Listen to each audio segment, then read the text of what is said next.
11 बज चुके हैं। आप देख रहे हैं इंडिया न्यूज, आपके साथ मैं हूं चित्रा त्रिपाठी। बड़ी खबर के साथ इस बुलेटिन की शुरुआत हम करेंगे। इस्टर जहां एनकाउंटर केस में कांग्रेस महासचिव दिग्विजय सिंह ने गृह मंत्रालय से सफाई मांगी है।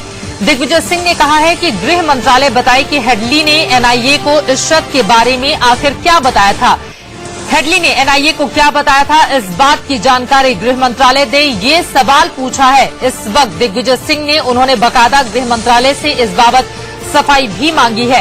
अब देखना बेहद दिलचस्प होगा कि सुशील कुमार शिंदे जो कि गृह मंत्री हैं, उनकी ओर से पूरे मामले में क्या कुछ कहा जाता है, क्योंकि एक तरफ जहां सीबीआई अपनी चार्जशीट दाखिल कर चुकी है, सप्लीमेंट्री चार्जशीट दाखिल करने की उसकी योजना है और 26 जुलाई के पहले सप्लीमेंट्री चार्जशीट भी दाखिल की जाएगी, लेकिन उसके ठीक पहले दिग्विजय सिंह ने ये सवाल खड़े कर दिए हैं। मिथिलेश हमारे संवाददाता और ज्यादा जानकारी देंगे। मिथिलेश, बेहद मुश्किल होगा अब गृह मंत्री के लिए इस सवाल का जवाब दे पाना। बहरहाल क्या कुछ कहा गया है दिग्विजय सिंह की ओर से?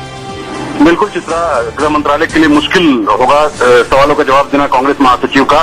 दरअसल दिग्विजय सिंह ने सवाल उठाए हैं कि जहां केस में सीबीआई ने अपनी चार्जशीट में कहा है कि आतंकियों से रिश्ते नहीं थे, लेकिन हेडली के हवाले से, सोर्सेज के हवाले से भी ये खबर आ रही है लगातार कि हेडली ने कबूल किया है कि इशरत जहां के कई आतंकियों से रिश्ते थे।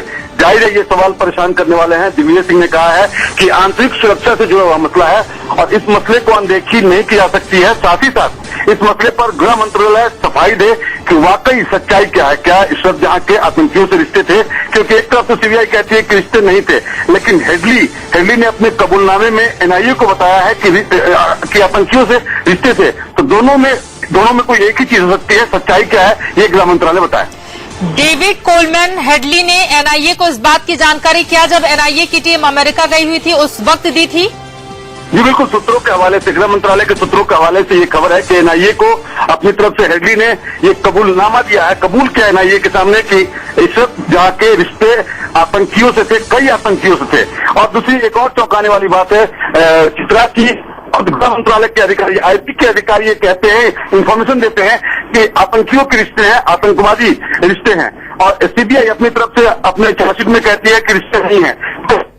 बिल्कुल कंफ्यूजन की स्थिति यहां पर बनी हुई है। बहरहाल गृह मंत्रालय के हलफनामे में क्या कहा गया था वो हम दिखा रहे हैं। हलफनामे में एनआईए की वो बात जिसमें हेडली ने इशरत को आतंकी बताया था। इशरत के आतंकी संगठन लश्कर-ए-तैयबा से संबंध होने की बात, ये तमाम वो बातें हैं जिनको लेकर भी अब एक अलग तरह के सवाल खड़े हो गए हैं और इन सब के बीच मुश्किलें अब पैदा कर दी हैं दिग्विजय सिंह ने। दिग्विजय सिंह ने सीधे सीधे सवाल उठाए हैं और ये कहा है कि डेविड कोलमैन हेडली जो कि आतंकी है, उसकी ओर से इशरत जहां को लेकर जो बातें कही गई थी वो स्थिति साफ करनी चाहिए गृह मंत्रालय की ओर से कि आखिर एनआईए को किस तरह की जानकारी डेविड कोलमैन हेडली ने इशरत के बारे में दी थी। कहा यह जा रहा है कि दरअसल इशरत के आतंकी संगठन लश्कर-ए-तैयबा से संबंध होने की बात कही गई थी। 2009 में सुप्रीम कोर्ट में जो हलफनामा दायर किया गया था,